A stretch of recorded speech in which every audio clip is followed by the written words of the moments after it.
What happens when someone, even though they are aware of our limits, crosses them? Of course, this is where the difficulty lies, which is that the limit should make sense. That is, if I set a limit for you, it's so that you don't cross it, but if you do cross it, then what? Well, a limit implies a consequence if it's not respected, and I have to respect myself enough to make the tough decision that if you keep crossing those limits, unfortunately, I will disconnect from you. Because if I can't follow through with the consequence I said I would impose if you crossed that limit again, then it's better not to set it in the first place.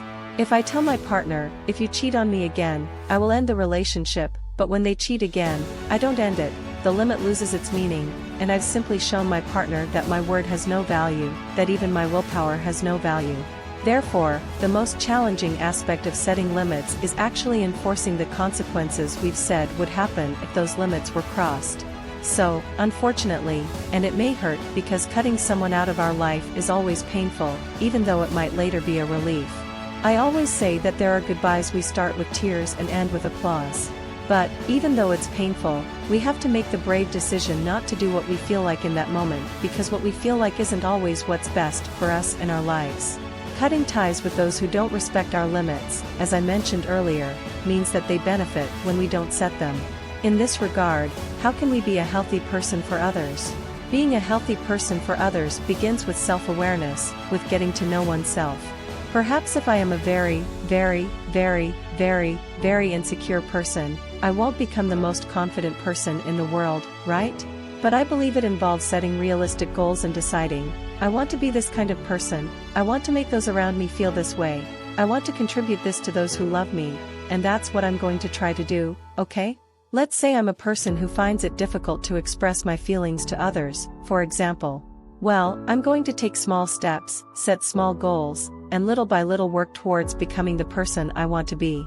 I'm also going to pay close attention to how others respond.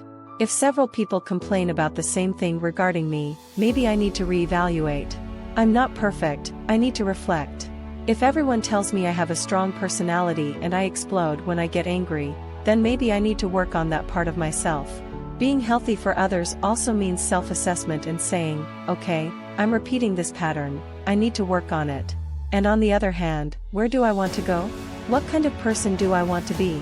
What do I want to convey to others? And then I'll start setting small goals to progress. I don't need to reach the top in one day because that's impossible.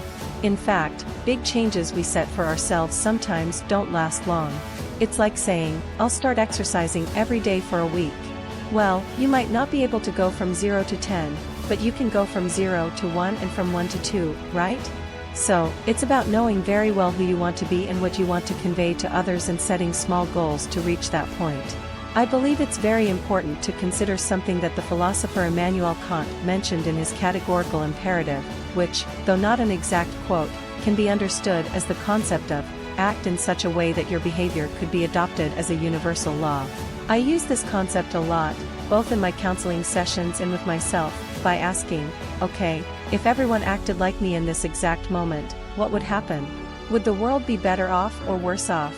Being a healthy person for others, I think, involves understanding that we are part of a community.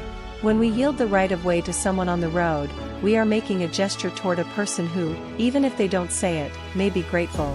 Wearing a friendly face, making a kind gesture, offering a smile, or sharing a kind word are small ways to make the world a bit more beautiful. Because, quite frankly, the world can be ugly at times, really ugly. When we watch a video on Instagram or Facebook of a firefighter saving a kitten, we say, I wish there were more people like that. Well, there could be more people like that.